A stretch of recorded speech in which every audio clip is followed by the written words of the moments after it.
This is our house now, isn't it? My sister-in-law shouted, her face turning red. Are you sure you want the house? Yeah, it's ours now. Right, Mom? Yeah? It should belong to us, of course. What's with the nonsense, Amy? Well then, I hope you can afford it. Afford what? I mean, the entire mortgage. Make sure to pay that off, okay? With a smile, I threw those words at my in-laws. The three of them looked stunned and speechless in front of me. I can already see what's gonna come to them next. A great downfall. My name is Amy, a 36-year-old editor. It has been 5 years since I married Curtis. Curtis and I were classmates in college, but we didn't date back then. However, we started meeting again after reuniting at a friend's wedding. Up until then, he was just a friendly male friend to me. But when we met again, Curtis had become a cool and experienced working professional. He was gentle and thoughtful, and looked way more mature than other guys around me. I was rapidly drawn to him. He also seemed to grow interest in me, and it didn't take long until we officially started dating. Our relationship progressed smoothly, and a few years later, we decided to get married. When we announced our marriage, everyone around us was surprised, and they never expected me to be dating Curtis.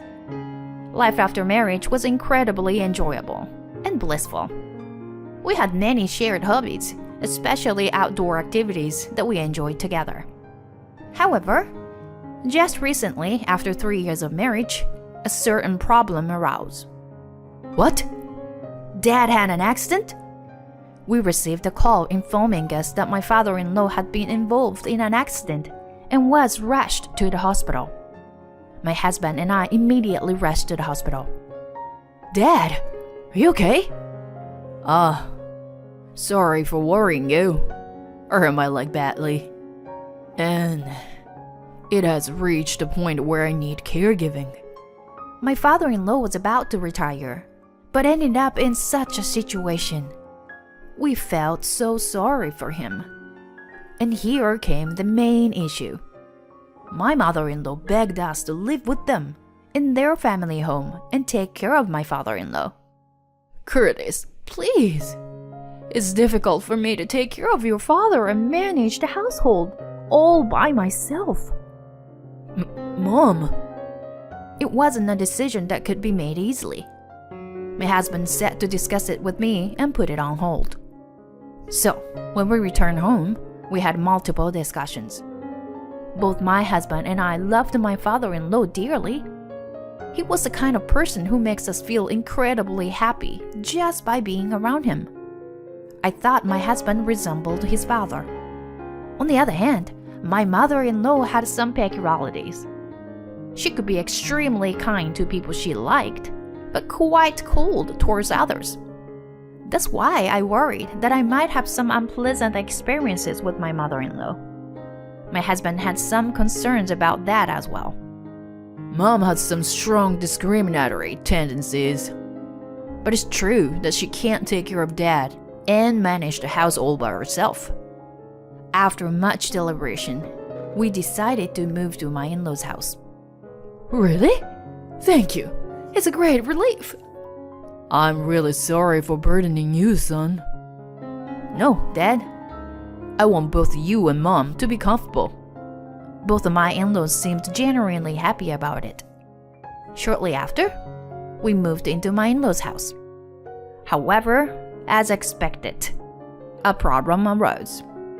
It was an astonishing behavior from my mother-in-law. Not only did she ask us to take care of her husband, but she also burdened us with all the household chores. She would go out for tea with her friends or attend our hobbies while leaving everything to us. Honestly, I was exasperated by my mother-in-law's actions, but I couldn't let my father-in-law suffer. My husband and I worked together, taking care of my father-in-law's needs and managing the household. and we even renovated the house to make it more comfortable for my father-in-law. The house feels like brand new. It's so comfortable. My mother-in-law was extremely proud, even though she hadn't contributed much. Since my father-in-law usually relied on a wheelchair, I can move around so easily now. I'm truly grateful. just seeing my father-in-law's smile made my husband and me feel that the renovation was worth it. After that, we continued with our daily routines. Then, one day, my father-in-law said something to us. Thank you both so much for everything. Isn't Amy's birthday coming up soon? As a thank you, I ordered something nice online. Hope you like it. Huh? Really? You didn't need to. But thank you. With a smile, my father-in-law said that, and I was excited and looking forward to it. A few days later, a package arrived addressed to me.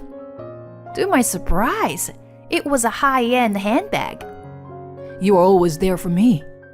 And also take care of all the household matters, Amy. And on top of that, the renovation. I can't thank you enough. So, please accept my appreciation. No need to hesitate. Thank you so much. I'll take good care of it for sure. Hey, Dad. If you give such nice things, I'll become relevant. My husband said that while scratching his head and laughing. My father-in-law and I laughed at him in that way.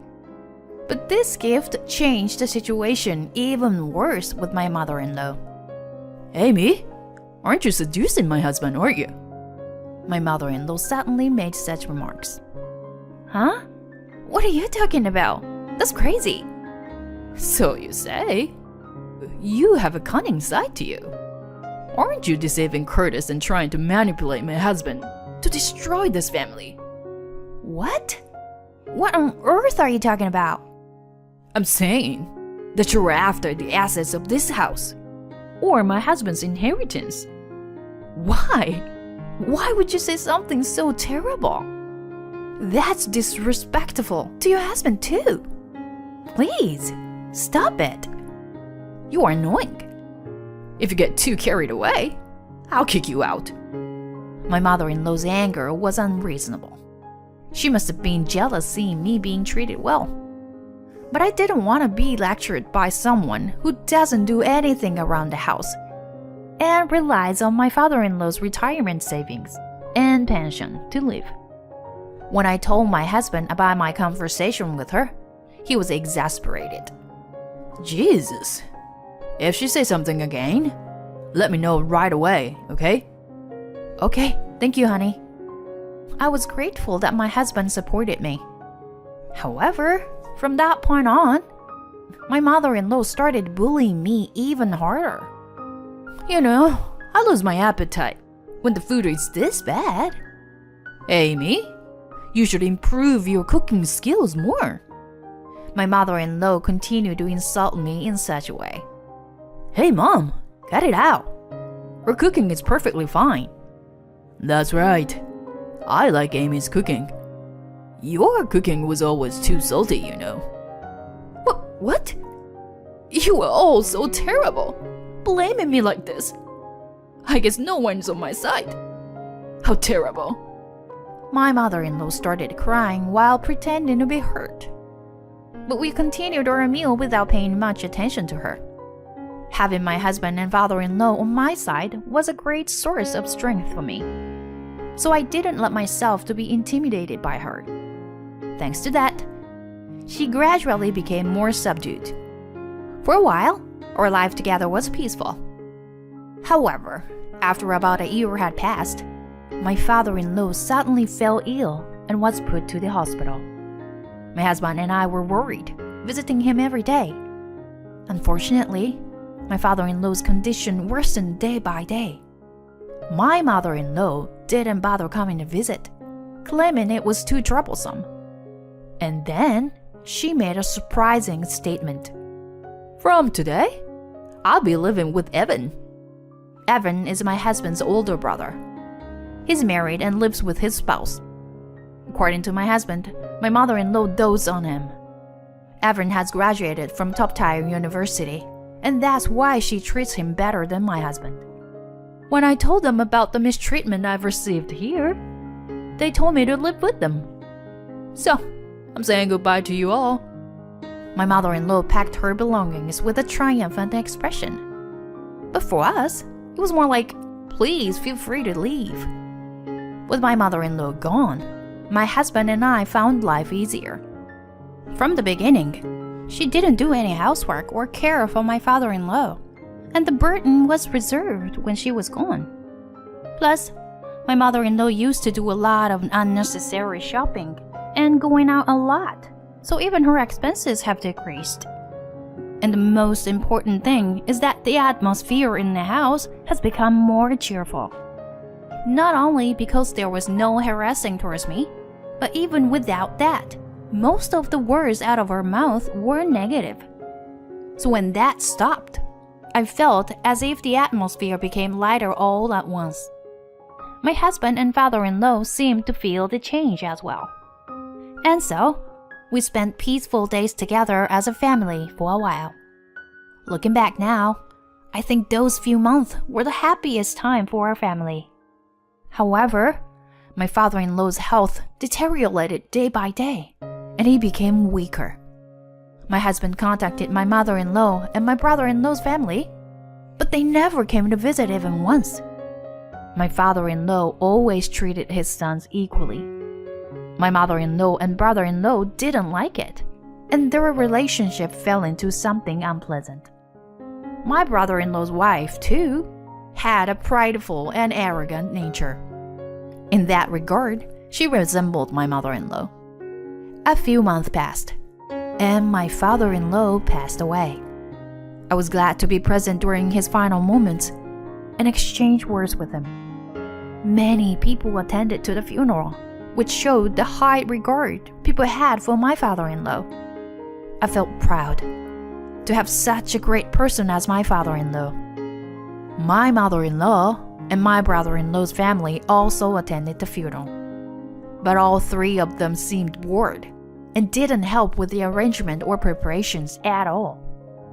And as soon as the funeral was over, they immediately left. They were unbelievable. However, about 2 months later, they surprised us again by suddenly showing up at our house. "Why are you here?" all of a sudden. They're staring at us with menacing looks. "When are you going to leave this house?" My mother-in-law said that. "Huh? What do you mean?" My husband asked, confused. Then, my brother-in-law sighed. "Huh, I've always thought you were an idiot. But I didn't realize you were this incapable of understanding things." And my sister-in-law chimed in. "That's right. This house belongs to us. Hurry up and leave. We're the ones who should be living here." At that moment, we understood. They had a major misunderstanding. Is that so? Then please make sure to pay off the entire mortgage for this house, you know? What? Mortgage? My in-laws looked surprised at my statement.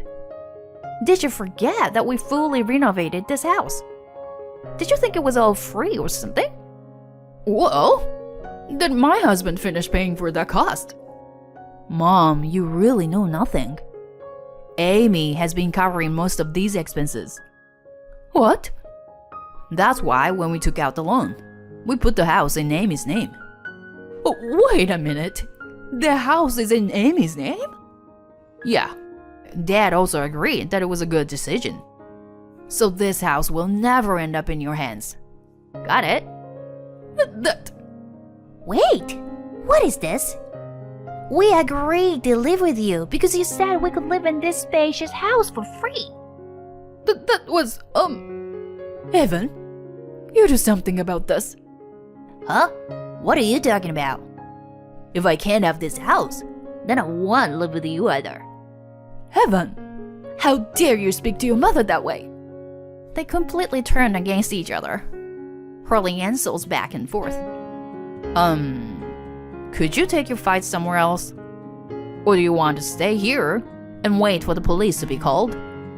Once the word police was mentioned, they immediately panicked and hastily left.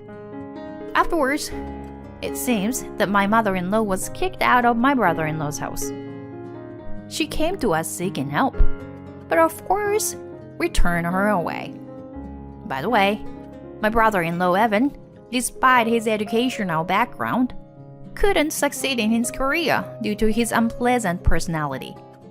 As a result, his salary didn't increase, and their life was never easy. My sister-in-law got tired of him and had an affair. They were currently going through a messy divorce. As for my mother-in-law, she's living alone in a rundown apartment. We received multiple calls from her, but we expect another surprise visit, so my husband and I sold our house and moved. Thanks to the renovations, we were able to sell the house for a higher price than expected. Currently, we happily live in a luxury condo, enjoying our days together as a couple. I still think of my father-in-law often. His character has been passed down to my husband, and it truly is a blessing. The bag I received from my father-in-law is a treasure for me throughout my life. I learned that if we live sincerely, fate will turn around, and someone will help us somewhere, someday. That's how I believe. For now, I won't extend a helping hand to my mother-in-law. However, as time passes, and if her sincerity can be felt, I definitely want to repair the relationship. In the corner of my mind, I wait for her to become that person. Regardless, I want to continue living happily with my husband, overcoming various challenges that may come our way.